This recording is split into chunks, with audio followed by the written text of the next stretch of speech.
Across the New South Wales Riverina on Flow FM, we're catching up with the New South Wales Labor candidate for the seat of Albury, Marcus Rowland. Marcus, thanks for joining us on Flow. Not a problem. Thanks for having me.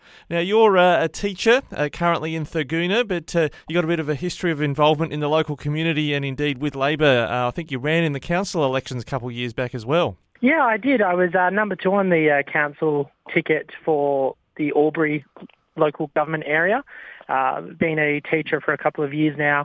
Started my career back in the legal industry, worked for a couple of law firms, and then have made the decision that because I was part of the party, that someone needed to turn up and start fighting for the everyday people of the electorate. Well, you've got Justin Clancy, the incumbent Liberal for the seat. What are you wanting to promise in this particular election, especially for the western parts in the Federation Shire? Well, I think, especially in the Federation Shire, they really deserve a fresh start in state politics. We've had 12 years of a Liberal national government and nothing's improving. I don't think there's anybody within, especially the Federation area, and Cora in particular, which I've spent a lot of time in, nothing's improved. Not a single thing is getting better in those areas. And so it's time for things to change. You've got a local government, so the Federation Council, that they're not getting the support that they require. I mean, over 50% of their roads aren't even sealed. So you've got all of these big funding announcements coming from the Liberal government as we get closer to an election. But you've gone, well, why isn't this happening beforehand? Why is this just a reactive measure when it should be proactive? There shouldn't be all of these issues with the roads. Yes, we've had rain. Yes, we've had all of these downpours. But Labor is saying, why don't we be proactive? Why don't we start looking at things before things get bad?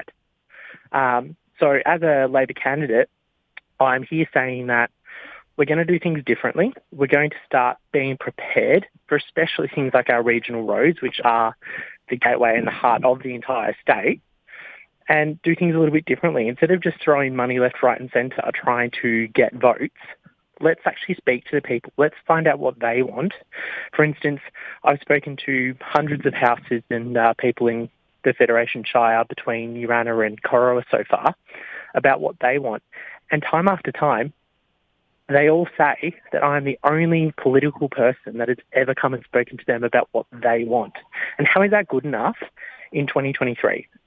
Well, we've had a lot of road closures in the Federation Shire as a result of flooding, and we've talked a lot with a number of our guests about betterment, about building these roads back better, or even sealing them in the first place. Is the Mins in Labor government, if wins comes in at the next election, they're looking to seal and lift some of these roads so they don't go out in the next flood?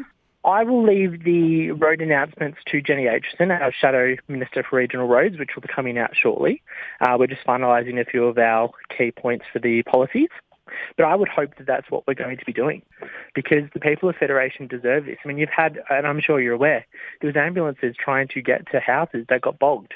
And the Liberal government turns around and says, oh, well, that's a local government issue. You've gone, well, yes, but why aren't you supporting them? And I think that's a really important question that people need to think about as they head into the next election.